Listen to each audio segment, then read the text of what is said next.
प्रभु श्री राम का जन्म त्रेता युग में हुआ था और कहा जाता है कि जिसने धरती पर जन्म लिया है उसका मरना निश्चित है। भगवान श्री राम ने भी धरती पर मनुष्य के रूप में अवतार लिया था, इसलिए उनकी मृत्यु भी होनी ही थी। लेकिन सभी को जीवन देने वाले प्रभु की मृत्यु कैसे हुई, आइए जानते हैं। राम जी की मृत्यु के बारे में एक कथा मिलती है, जिसके अनुसार हनुमान जी की अयोध्या में अनुपस्थिति के समय यमदेव ने नगर में प्रवेश किया और संत का रूप धारण कर वे राम जी से मिलने उनके महल में गए। संत वेश धारण किए हुए यमदेव ने श्री राम से कहा कि हम दोनों के बीच की वार्ता गुप्त रहेगी। वे राम से एकांत में बात करना चाहते थे। यमराज ने राम जी के सामने ये शर्त रखी कि यदि हमारे वार्तालाप करते समय हमारे बीच कोई आया तो द्वारपाल को मृत्यु दंड मिलेगा। भगवान ने यमदेव को यह वचन दे दिया कि यदि ऐसा कुछ हुआ तो द्वारपाल को वो मृत्यु दंड अवश्य देंगे। लेकिन उस समय हनुमान जी वहां उपस्थित नहीं थे, जिसके कारण लक्ष्मण जी को द्वारपाल बनाकर खड़ा कर दिया गया। अंदर कमरे में प्रवेश करते ही यमदेव अपने असली रूप में आ गए और राम जी से कहा, प्रभु अब आपको अपने लोक लौटना होगा।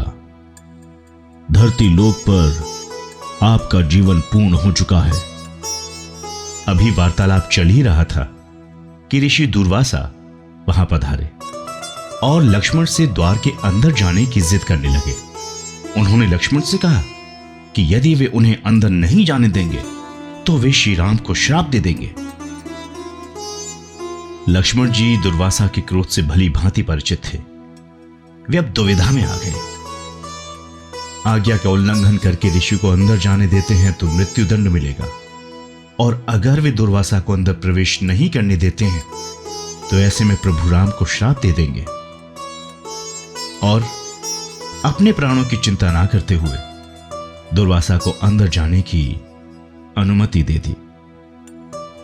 ऋषि दुर्वासा के अंदर जाते ही वार्तालाप भंग हो गया और अब वचन के अनुसार भगवान राम को द्वारपाल को मृत्यु दंड देना था, जो कि उनके अपने ही अनुज लक्ष्मण थे। राम जी सोचने लगे कि अब उन्हें अपने प्रिय अनुज लक्ष्मण को मृत्यु दंड देना होगा। लेकिन राज्य के ऋषियों ने कहा कि अपने किसी प्रिय को राज्य निकाला देना भी उसके लिए मृत्यु दंड के ही समान होता है, इसलिए उन्होंने लक्ष्मण को राज्य निकाला दे दिया। लेकिन लक्ष्मण अपने भ्राता के वचन को तोड़ना नहीं चाहते थे। वचन को पूरा करने के लिए उन्होंने सरयू नदी में जल समाधि ले ली और अपने प्राण दे दिए। लक्ष्मण के सरयू नदी में समाधि लेने से राम जी अत्यंत दुखी हो गए और उन्होंने भी जल समाधि लेने का निर्णय लिया। माना जाता है कि जब श्री राम जी ने सरयू नदी में जल समाधि ली तो उस समय हनुमान जी, जामवंत जी, सुग्रीव जी, भरत जी, शत्रुघ्न जी आज सभी लोग उनके साथ वही उपस्थित थे। श्री राम के सरयू नदी के अंदर समाने के तत्पश्चात नदी के भीतर से भगवान विष्णु प्रकट हुए और उन्होंने अपने भक्तों को दर्शन दिए। इस प्रकार से राम जी ने अपना स्थूल रूप को त्याग दिया और अपने वास्तविक स्वरूप अर्थात विष्णु जी का स्वरूप धारण करके वैकुंठ धाम की ओर प्रस्थान कर गए। भगवान राम के धरती छोड़ने की एक और कथा सुनने में आती है। उसके अनुसार जब माता सीता को अपने पवित्र होने की प्रामाणिकता को सिद्ध करने के लिए कहा गया तो उन्होंने परीक्षा देकर अपने पवित्र होने का प्रमाण दिया।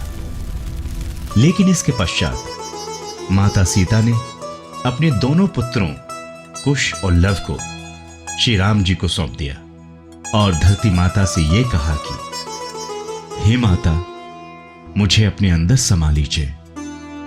माता सीता जी के इतना कहते ही धरती फट गई और देखते ही देखते वो भूगर्भ में समा गई।